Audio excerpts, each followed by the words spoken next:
ঈদের আনন্দ ধরে রাখতে গেলে তো অবশ্যই একটু ঘোরাঘুরি করতে হবে। আর সেই ঘোরাঘুরি কোথায় করব? তো চলে আসলাম ঈদ মেলাতে। হ্যালো এভরিওয়ান, আসসালামু আলাইকুম। আজকে আমরা ঘুরতে আসলাম ঈদের মেলাতে, মানে ঈদের দিন থেকে শুরু হয়েছে এই মেলাটা। এই মেলাটা আমাদের বাসার পাশেই হচ্ছিল। প্রত্যেক বছর ঈদের সময় এই জায়গাটাতে বেশ বড় করে একটা মেলা হয়। এই যে জায়গাটার নাম হচ্ছে মেলার মাঠ। তো আমরা এখানে আজকে আসলাম। আমরা আসছি মানে বিকেলের টাইমে। ১ম দিন আসলাম, এজন্য একটু ভাবলাম যে ঘোরাঘুরি করে চলে যাব। যে কি, কি জিনিস আসছে পরে হচ্ছে আরেকদিন এসে কিনে নিয়ে যাব। তো মেলায় আসলে কি খালি হাতে ফেরা যায় বলেন তো? এখানে দেখেন যা, যা দেখাচ্ছি তার মধ্যে টুকিটাকি কিছু তো কিনলাম। তো পরবর্তীতে দেখিয়ে দিব। এখানে হচ্ছে স্টিলের একটা মানে কুকারিজের দোকান বসছিল। এখানে যে এত বেশি কম, এমনি বাজার থেকে অনেক বেশি কম ছিল এই জায়গাটা। একটা জিনিস হচ্ছে মেলাতে দামে কম মানে ভালো জিনিস পাওয়া যায়, কারণ এটা হচ্ছে অস্থায়ী হয়, কয়দিনের জন্য বসে। তো প্রত্যেকটা দোকানদাররা চায় যে এই কয়দিন একটু ভালো মতো ব্যবসা করে নেবে। তো হচ্ছে এখানে দামেও কম পাওয়া যায়, আবার জিনিসও ভালো হয়।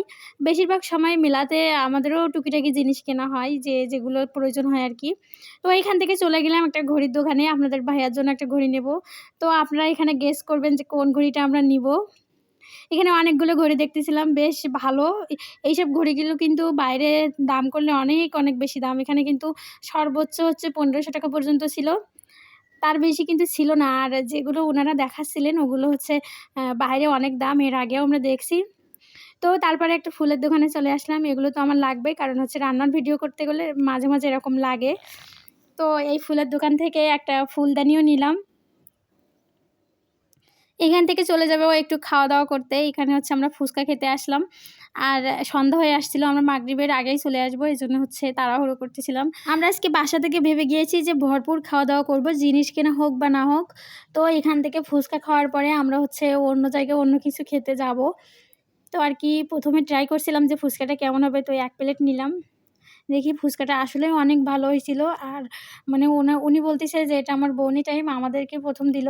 আসলে ঘুরতে গেলে জিনিস কেনা হোক বা না হোক, এই যে খাওয়া-দাওয়া এগুলো হচ্ছে একটু ঘোরাঘুরি, মানে এদিকে সেদিকে যাওয়া, এটাই হচ্ছে অনেক বেশি। এটাই আমার ভালো লাগে। তো এখানে ফুচকা খাওয়ার পরে আমরা চলে গেছিলাম হচ্ছে আখের রস খেতে। আর এই গরমের সময় কিন্তু আখের রস খুব, খুব ফেভারিট আমার। তো আপনাদের কেমন লাগে অবশ্যই কমেন্ট করে জানাবেন। বাই।